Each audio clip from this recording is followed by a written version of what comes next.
Praise to the lord. ఈరోజు దేవుడు మనకిచ్చినటువంటి వాగ్దానం ఏంటంటే కీర్తనల గ్రంథము 10వ అధ్యాయము 18వ వచనం. తండ్రి లేని వారికిని నలిగిన వారికిని న్యాయము తీర్చుటకై నీవు వారి హృదయములను స్థిరపరచితివి, చెవియొగ్గి ఆలకించితివి. ఆమేన్.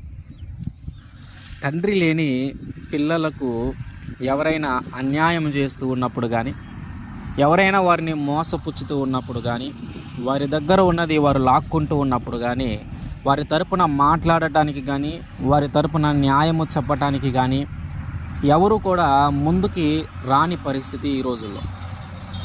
ఈ తండ్రి లేని పిల్లల్లో ఇవన్నీ జరుగుతూ ఉన్నప్పుడు వీరికి న్యాయము తీర్చేది ఎవరు?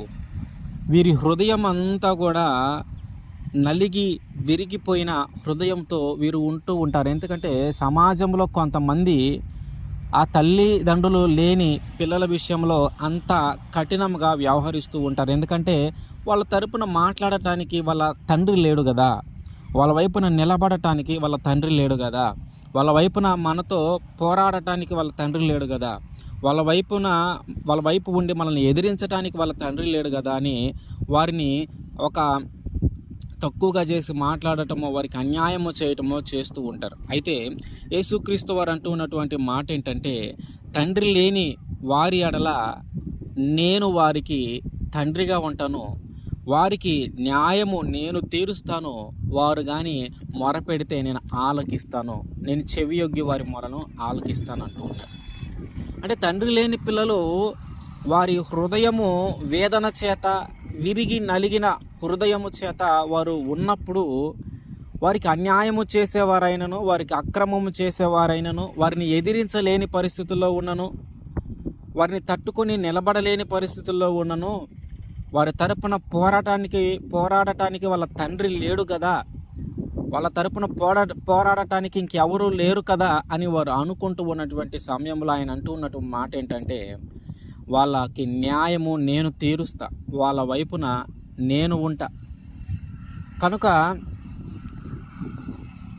ఎప్పుడైతే మనము సమాజంలో విరిగి నలిగిన హృదయంతో ఉంటామో, ఒక తండ్రి మనకు ఉంటే ఎంత బాధ్యతాయుతమైన జీవితాన్ని మనము జీవిస్తామో, తండ్రి ఒక మంచి జీవితాన్ని మనకి ఎలా అందిస్తాడో, మన తండ్రి లేనప్పుడు పరమునకు మనందరికీ తండ్రి అయినటువంటి యేసుక్రీస్తు వారు మనకి తండ్రిగా ఉండి, మన తండ్రి ఎట్లాగైతే మన వైపున న్యాయముగా ఉంటాడో, న్యాయం తీరుస్తాడో, అదేవిధంగా ఆయన కూడా మనకి న్యాయము తీరుస్తాడు.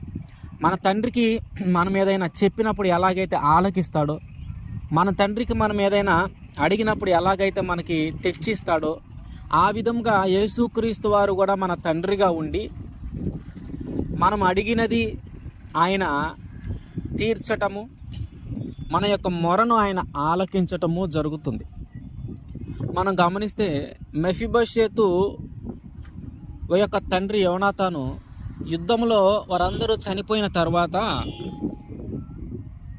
ఆయన యొక్క దాది ఆయనను ఎత్తుకొని ఆ యుద్ధంలో ప్రాణాపాయ పరిస్థితి నుంచి కాపాడటానికి తీసుకొని వెళ్తూ ఉన్నటువంటి సమయంలో ఆ దాది కింద పడుతుంది. కింద పడినప్పుడు ఆ మెఫీబోషెతుకి కాలికి కూడా బాగా దెబ్బ తగిలి అప్పటి నుంచి అతను కుంటివాడిగా జీవనం కొనసాగిస్తూ ఉన్నాడు. అయితే ఇప్పుడున్న పరిస్థితి ఏంటంటే, ఎవరైతే వాళ్ళ కింద పనిచేశారో ఇప్పుడు వాళ్ళ ఇంటిలోనే ఈయన జీవనం సాగించే పరిస్థితి ఏర్పడింది. ఆదరించేవారు ఎవరు లేరు. తన యొక్క బాధను, తన యొక్క మనసులో ఉన్న ఆలోచనలను చెప్పుకోవటానికి కానీ, వాటిని నెరవేర్చడానికి కానీ ఎవరూ లేని పరిస్థితి. అంటే యోనాతాను బ్రతికి ఉంటే మెఫీబోషెతుకు అంత పరిస్థితి వచ్చేది కాదు. అంటే తన తండ్రి బ్రతికి ఉంటే తనకంత పరిస్థితి వచ్చేది కాదు. ఎందుకంటే తండ్రి అన్ని విధాలుగా తనకి కావలసిన సమస్తమును సమకూర్చి పెడతాడు కనుక. కానీ ఇప్పుడు తండ్రి లేని పిల్లవాడైపోయాడు, తండ్రి లేని స్థితి అయిపోయింది, అవుటివాడయ్యాడు. సమాజంలో ఒక చిన్న చూపుగా తన దగ్గర పనిచేసిన వాళ్ళ దగ్గర ఇంటిలోనే ఇప్పుడు వాళ్ళ దగ్గరే ఆయన ఉండవలసిన పరిస్థితి ఏర్పడింది. అయితే దేవుడు చూస్తూ ఊరుకోల. ఆయన చెప్తున్న మాట ఏంటంటే, తల్లిదండ్రి లేవు లేదా తండ్రి లేని వారికి నేను న్యాయం తీరుస్తాను అంటూ ఉన్నాడు. ఆయన మనకి తండ్రిగా ఉంటాడు, ఆయన మనకి న్యాయం తీరుస్తాడు, మన మొర ఆయన ఆలకిస్తాడు.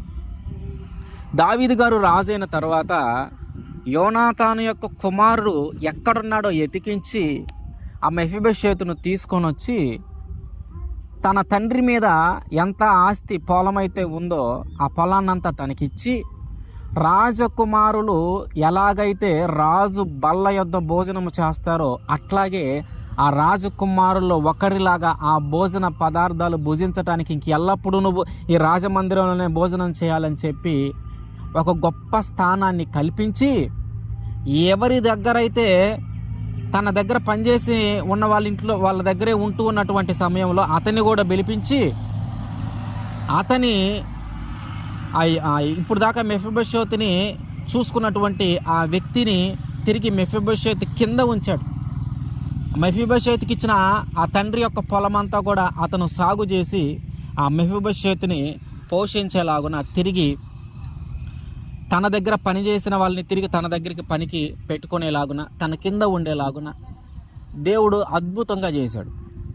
అంటే తండ్రి లేదు, ఆదరించేవారు లేరు, మా సమస్యలు చెప్పుకునేవారు లేరు, మమ్మల్ని ఒక కఠినమైన పరిస్థితి ఎదురైనప్పుడు దాన్ని తట్టుకొని నిలబడి మమ్మల్ని ముందుకు నడిపించేవారు లేరు, మా మొర ఎవరు ఆలకిస్తారు, మా తండ్రి ఉంటే మాకు ఇంత బాధ కలిగేది కాదు కదా, మా తండ్రి ఉంటే మేము ఇంత శ్రమ పడేవాళ్ళం కాదు కదా, మా తండ్రి ఉంటే మాకు ఇంత అన్యాయం జరిగేది కాదు కదా, మా తండ్రి ఉంటే మేము ఇంత హీనమైన స్థితిలోకి వెళ్ళిపోయే వాళ్ళం కాదు కదా అని మనకు అనిపిస్తున్నటువంటి సమయంలో యేసుక్రీస్తు వారు అంటున్నటువంటి మాట ఏంటంటే, ఆయన మన తండ్రిగా ఉంటాడు.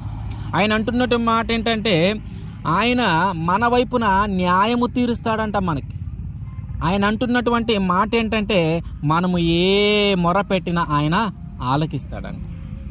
కనుక అటువంటి స్థితిలో కానీ మనం ఉంటే, ఆయన కానీ మనం అడిగితే